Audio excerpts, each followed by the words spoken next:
নমস্কার সবাইকে, আমি প্রীতি। আজ সকালটা শুরু করলাম একটু বৃষ্টির সাথে। ঘুম থেকে উঠেই দেখি টিপ টিপ করে বাইরে বৃষ্টি হয়েই যাচ্ছে। প্রথমে ঘরের কিছু টুকটাক কাজ করে নিলাম, যেমন ঘর ঝাড় দেওয়া, ঘর মোছা, ছেলের জামা কাপড় কাচা। ইচ্ছা না থাকলেও জামা কাপড়টা কাচতেই হবে, কারণ সে ছোট মানুষ, তার প্রত্যেক দিনের জামা কাপড় প্রত্যেক দিনই কাচতে হবে। বৃষ্টিতে বাইরে বেরোনোর ইচ্ছা না থাকলেও বেরোতে হয়। আমাদের এখানে টাইম কলে জল আসে, তাই টাইমের মধ্যেই আমাদের জলটা তুলতে হয়। জল তোলা শেষ, বাড়ির সমস্ত কাজ শেষ।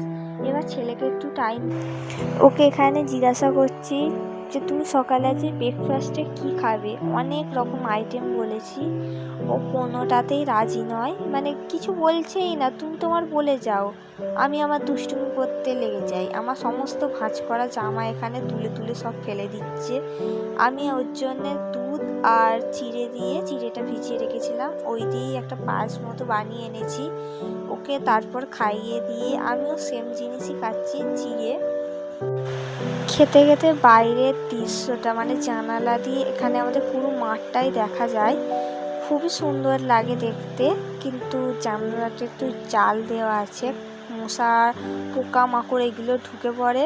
আর ঘরে একটা ছোট্ট বাচ্চা থাকলে বুঝতেই পারছো। খাওয়া দাওয়া শেষে এবার আমি ভাতটা বসিয়ে নেবো। তার জন্যে গ্যাসে হাঁড়িতে জল গরম করে ভাত বসিয়ে নিয়েছি, আলুও সেদ্ধ দিয়ে দিয়েছি। এখানে আমার সমস্ত কাটাকুটি কমপ্লিট হয়ে গেছে। এবার আমি তেলটা গরম হলে মাছগুলো ছেড়ে দেবো। এটা কি মাছ সেটা আমি ঠিক জানি না বলা ভুল, এখন আমার মনে পড়ছে না যে এটা আমার কি মাছ। মাছটা ভালো করে এপিট ওপিট ভেজে তুলে নিচ্ছি। আমার মাছ ভাজা হয়ে গেছে। এবার আমি সমস্ত রান্না কমপ্লিট করে তোমাদের দেখাচ্ছি।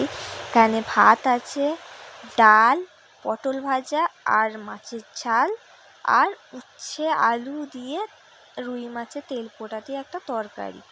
ছেলেকেও খাইয়ে দিয়েছি, এবার আমিও খেতে বসবো। এই ছিল আজকের দিনের ছোট্ট একটি গল্প। তোমাদের ভিডিওটি ভালো লাগলে একটা লাইক দিতে ভুলো না, আর অবশ্যই সাবস্ক্রাইব আর ফলো করে দেবে, আর আমার পাশে থেকেও। দেখা হবে কাল।